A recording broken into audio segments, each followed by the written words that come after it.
Coucou tout le monde, je vous retrouve aujourd'hui pour une nouvelle vidéo. Je vous avais déjà fait une première vidéo qui parlait de mon bullet journal de l'année 2018 où je vous montrais ce que j'avais mis dedans, les pages qui m'avaient intéressée, comment j'avais décoré ça, etc., etc. Et je me suis dit que vous reparler du bullet journal dans une nouvelle vidéo ça pouvait être intéressant puisque j'ai continué un petit peu cette organisation là pour l'année 2019 mais un petit peu différemment. Vous allez le voir à la fin de la vidéo, je vous montrerai quelques pages. Dans cette vidéo aussi je vais vous donner quelques conseils et quelques astuces, en fait c'est pas vraiment des conseils mais quelques petites astuces pour vous aussi commencer votre bullet journal si vous n'êtes pas spécialement expert dans la matière, que vous en avez jamais fait et que vous vous dites oulala je voudrais en commencer mais je sais pas trop par quoi commencer, je suis là pour vous aujourd'hui.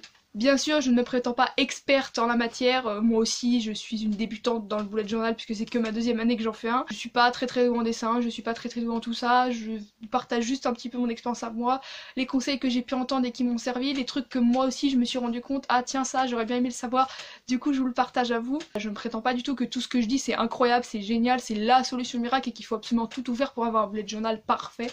Pas du tout, moi mes bullet journaux ne sont pas du tout parfaits, loin de là, mais ça m'est égal en fait, tant que ça me plaît c'est le principal.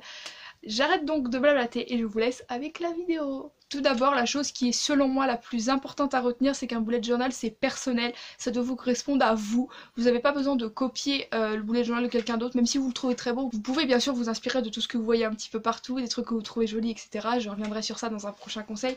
Mais il faut pas non plus que ça vous culpabilise, que vous disiez mince, je fais pas un truc aussi joli qu'elle, puisque ça doit vous correspondre à vous. Faut pas vous dire tiens le bullet journal il y a ces règles là, c'est comme ça que ça se fait donc je le fais comme ça, pas du tout, il n'y a aucune règle justement. C'est ça que je trouve super dans ce système d'organisation, c'est que ça correspond vraiment à tout le monde. Si vous préférez faire quelque chose de très minimaliste en noir et blanc sans dessin parce que vous aimez pas ça, ou que vous n'avez pas le temps, ou que vous voulez juste vous organiser tout simplement très simplement, vous pouvez. Si à l'inverse vous voulez libérer votre créativité et faire plein de dessins, plein de couleurs, plein de trucs, que ça vous aide à vous organiser et que ça vous plaît, vous pouvez le faire. Mais faut pas que ça vous paraisse obligatoire de faire un truc super beau ou super décoré juste parce que tout le monde fait ça, on va dire sur YouTube, etc. Pas du tout, vous pouvez très bien faire des trucs très simples. D'ailleurs j'ai vu quelques vidéos YouTube où il y avait des trucs très simples et qui restent pour moi très jolis. Tant que vous arrivez à vous organiser, c'est le but principal de cet outil, donc foncez et faites comme vous voulez. Donc justement pour compléter un petit peu ce conseil qui n'en était pas vraiment un, vous pouvez vous inspirer sur plein d'endroits sur YouTube, il y a énormément de vidéos qui vous inspirent pour créer des petits dessins, des petits doodles, des petits effets un petit peu en perspective, etc. Des petits trucs tout simple à faire, même dans un style minimaliste, hein, vous pouvez très bien vous inspirer aussi sur YouTube. Il y a énormément de photos aussi sur Pinterest, sur Weartit, peut-être sur Tumblr aussi, je sais pas trop, moi j'utilise surtout Pinterest et Weartit. Il y a énormément de photos justement avec des trucs hyper colorés et des dessins de partout. C'est justement pour ça que je vous disais que l'inspiration via les réseaux sociaux, ça peut être très bien pour s'inspirer quand on sait pas trop comment faire. Ça peut être une mine d'or mais il faut quand même faire assez attention à ça. Parce que ça peut vous jouer des tours et il faut pas essayer de tout recopier à 100% et de rester sur ce qui nous correspond vraiment. Un autre truc aussi qu'on a tendance à faire au début, et moi j'ai été la première à faire ça d'ailleurs donc c'est pour ça que je vous en parle, c'est d'éviter de faire trop de pages et surtout des pages qui ne vous servent pas. Si par exemple vous voyez des bullet journal sur YouTube, sur Instagram, sur Pinterest, sur Weartit ou sur je ne sais quels réseaux sociaux, vous allez vous dire oh cette page là je la veux, cette page là je la veux, cette page là je la fais, cette page là elle est trop jolie, je la fais. Mais au final, est-ce que toutes ces pages elles vous servent vraiment à vous? Parce que moi je sais que j'avais fait plein de pages et je les trouvais super bien faites, je trouvais ça waouh super joli. Et au final les semaines qui passent, les mois qui passent, j'ai remarqué qu'il y avait certaines pages que je remplissais très bien, que voilà ça me servait vraiment à organiser.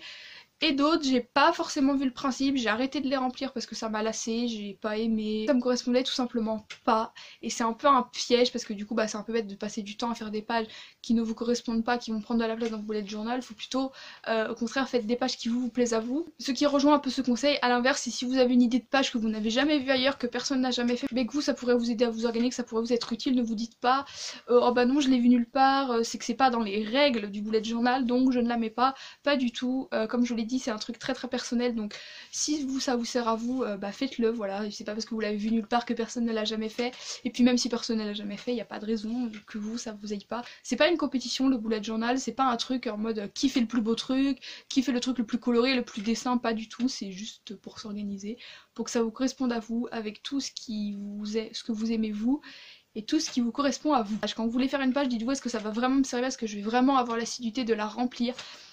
Et est-ce que ça va pas être juste au final une page pour dire oh bah moi j'ai fait cette page mais au final si vous la remplissez pas, bah c'est pas très utile. Après si vous êtes un peu comme moi, que vous êtes pas très doué en dessin mais que vous trouvez que ça rend joli sur votre bullet journal, que vous dites bah mince je suis pas très bon en dessin mais j'aimerais bien quand même qu'il y ait des dessins parce que quand c'est minimaliste je trouve ça un peu fade ou etc. peu importe.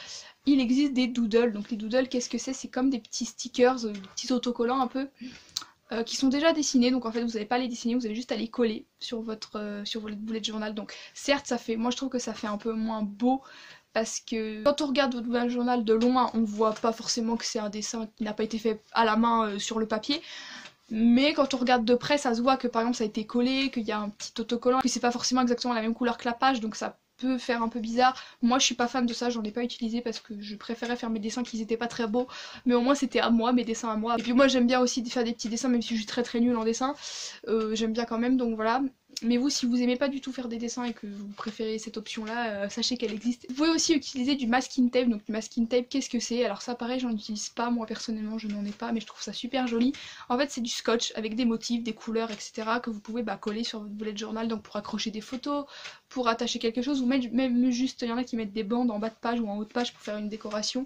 Libre à vous, libre à votre créativité. Et puis en plus je trouve que quand on a fait une petite erreur ou qu'on s'est trompé par exemple soit dans une écriture ou un dessin qu'on a fait qui est pas très beau, hop, une petite bande de masking tape ou un petit stickers et ni vu ni connu, on ne voit rien du tout. Ça c'est un peu la solution des gens qui savent pas très bien dessiner ou qui font un petit peu des bourses comme moi et que du coup on corrige comme on peut parce que c'est un petit peu plus beau que du blanc.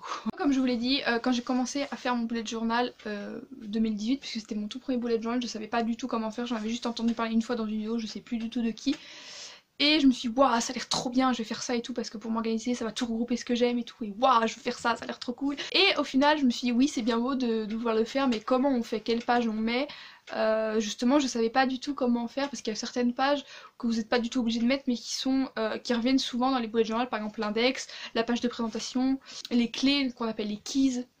Je sais pas du tout si je le prononce bien, justement pour savoir un petit peu comment commencer. Vous pouvez vous inspirer sur Pinterest, sur Wearkit comme je vous l'ai dit, mais il y a les vidéos YouTube qui sont beaucoup mieux, je trouve, déjà parce que c'est des vidéos, donc vous voyez vraiment les personnes faire, même si en général c'est en accéléré, mais vous voyez quand même vraiment la trace en fait, parce qu'une photo, je trouve que tu te dis bah attends, ouais, c'est super beau ça, comment elle a fait pour faire tous les petits détails, pour arriver à ça. Et là, dans les vidéos, vous voyez vraiment comment elle a fait, vous vous dites ah ouais tiens ça, j'aurais peut-être pas pensé à faire les détails comme ça, ou genre, enfin quand on voit un dessin qui est très beau, on sait pas forcément par quoi commencer pour le reproduire, alors que là si vous voyez une vidéo, ça vous aide en fait à le reproduire. Les chaînes bullet journal, j'en ai pas énormément à vous conseiller, si vous en avez à me conseiller n'hésitez pas à me le dire, ça m'aiderait beaucoup parce que j'en cherche toujours, j'aime toujours ces vidéos là, elles sont très cool je trouve, j'aime bien regarder ça même si je reproduis pas forcément ce qu'ils font mais j'aime bien regarder quand même. Moi je pourrais vous conseiller la chaîne de Les Astuces de Margot, je vous en ai déjà parlé dans une vidéo, je sais plus laquelle, qui fait, alors c'est pas une chaîne que consacrée à ça, elle donne des astuces un petit peu sur tout, mais elle fait beaucoup de vidéos sur le bullet journal et tous les mois elle nous montre quelques pages qu'elle fait spécifiques au mois en fait. Donc si jamais vous avez un mois à faire et que vous n'avez pas d'idée spécialement de quel thème mettre ou de quelle page faire, vous pouvez vous inspirer de ça ou reproduire carrément sa page, je trouve ça super bien. Et ensuite il y a la youtubeuse Build-Up qui a créé une chaîne spéciale pour le bullet journal qui s'appelle Build-Up Journal, et donc là elle ne parle que de ça. Cette chaîne là je la suis moins que celle de Margot, mais je crois il me semble qu'elle fait aussi des représentations pour les mois, et je ne suis pas sûre de ce que j'avance mais il me semble. Donc ces deux chaînes je vous les mettrai en barre d'infos, n'hésitez pas à aller voir leur travail, elles font du super travail vraiment, et ça pourrait vraiment vous aider à vous lancer, donc n'hésitez pas. Pour ma part, pour mon bullet journal 2019 qui n'en est pas vraiment un puisque j'ai choisi un agenda que j'ai décidé de customiser un petit peu avec des dessins, mais de garder ce système bullet journal en mettant des tâches avec des carrés etc. Et de pas noter ça comme un agenda en mode avec les heures et tout, ça je m'en sers pas du tout, c'est juste la forme agenda, comme ça c'est déjà un peu cadré et je sais à peu près quoi faire, et moi ça me correspond plutôt bien pour l'instant.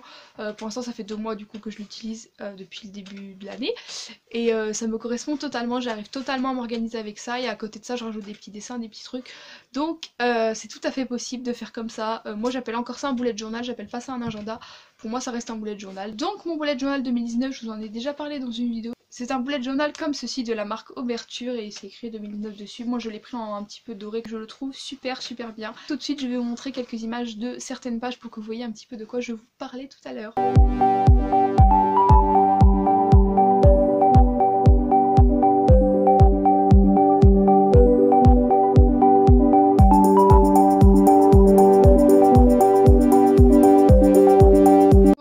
J'espère que cette vidéo vous aura plu. Si c'est le cas, comme d'habitude, n'hésitez pas à me le faire savoir par un commentaire, un j'aime ou un partage, ou à vous abonner si ce n'est pas encore fait, ça me ferait toujours très plaisir.